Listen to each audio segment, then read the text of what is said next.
Well, let's get a view on the last few minutes, the last session of this debate, the reply to the State of the Nation address from the various political parties, including, of course, numerous MPs for the ANC. Let's rejoin our parliamentary reporter, Bulelani Phillip. Bulelani, good evening to you again. Okay, the main points for you of this last session, and I suppose for Fikile Mbalula, the Transport Minister, and the EFF.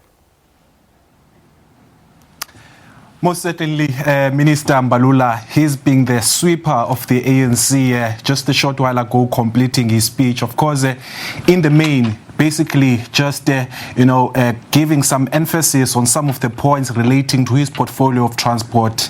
Again, reiterating a government's plan of building this bullet train in this new mega city that is planned and that was announced by President Cyril Ramaphosa last week.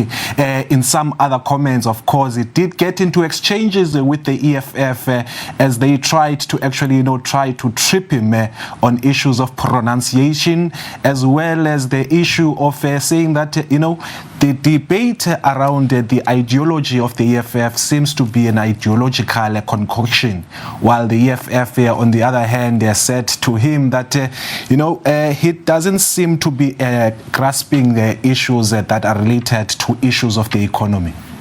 Well, Alani, you've obviously covered Parliament for many years for us here at the SABC. This is one of the first parliamentary debates, I think the first parliamentary debate since the election. So in other words, they're new MPs, some of the other MPs have left the House. How different is the sort of vibe, the mood there? Is it roughly the same, or do you see the balance of power has shifted in any way?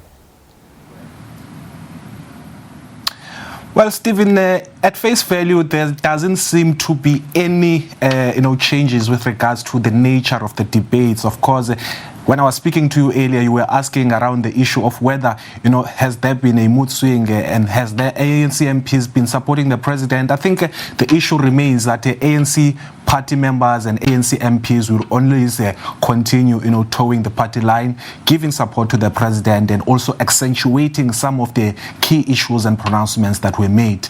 In relation to the numbers, of course, the EFF seems to be more confident given the number of more seats that they've received over, since the election, because the last parliament, they had 25 members in the National Assembly, now going up to 44. So they seem to be actually making a lot of noise. Again, it doesn't seem that they will be, changing their strategy of, calling points of orders when the time arises. Earlier on, again, they were trying to trip the Public Enterprises Minister, Minister Pravin Gordhan, when he started making his speech, and the Julius Malema, the leader of the EFF, actually rising on a point of order, saying that he would not be allowed to be speaking by the EFF, given the public protector's findings against him, which the minister is actually taking on legal review. Of course, the EFF going out in protest, saying they would not be sitting in the House for the duration of Pravin's, speech. Of course, the decorum seems to have come down from the scenes that we've seen in the past parliament. There doesn't seem to be any bouncers that needed to be called in today. So on that front, I think things are a little bit positive on the decorum front.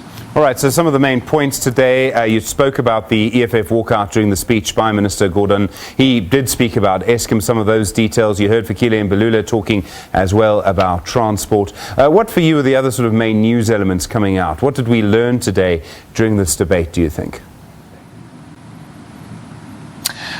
Well, Stephen, I think there have been key announcements that have been made by ministers in the economic cluster. For instance, if I can take you through to mining, Minister Gwede Mantashe making pronouncements that in the mining sector between now and 2020, there will be investments to the tune of 110 billion rand. So that's a significant amount of investment that will be going into the mining sector. Of course, it's expected to create about 32,000 jobs. So that's a significant amount of jobs that will be created in the mining sector over the next 2 years.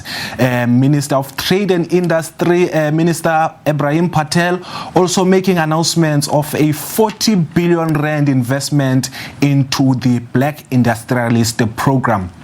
Of course, the number of black industrialists will now increase from 100 to 400. So that's also a significant increase in terms of those numbers. Again, Minister Patel also announcing several investments in certain sectors, 135 million for a cable manufacturing plant in Port Elizabeth, 50 million for a composite factory in Gauteng, a R500 million for a high-ACE plant in KZN, 300 million for a hygiene plant, and 31 million for a value foods plant. And again, he's saying that the government, as part of the plans of igniting the economy, they intend to host another investment summit in November. Bulelani Phillip, I thank you for your reporting, you and the rest of the team there. No, Manaliso Dubase was there through the morning as well.